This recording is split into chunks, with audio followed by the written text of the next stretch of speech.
Алматыда жоқ, сені іздедім, үмітті іздедім. Жоқ. Эфирде бас тақырып бағдарламасы және жүргізушісі Ерболат Мұхамеджан. Енді жалпы фото өнер, SMM жөнінде сөйлесем, және бүгін бізде жесткий студияда жесткий тақырып, жесткий спикер Дінасыл Болатбек. Дінасыл, қош келдіңіз. Енді біріншіден сұрақ, жалпы сурет жиі түсіресіз бе? Суретті жиі түсіресің бе? Ұнатасың ба сурет түсіруді? Мені түсіре аласың ба қазір?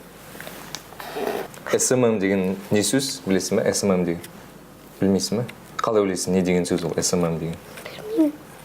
Жаңа жылдан бастап барлығының ақшалар өседі дейді, зарплаталар. Қалай қарайсың сол жөнінде? Дұрыс па сол вообще? Жоқ, білесің. Білесің, доллардың көтерілуі неге? Доллар не екенін білесің бе? Иә. Не ол? Ақша. О, красавчик, давай.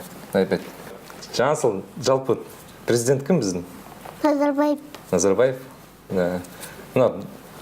Аты кім? Тұрсынбек Назарбаев. Тұрсынбек Назарбаев. Енді әкесі КВНщик болғаннан, у них, наверное, свой президент. Президента Казахстана как зовут?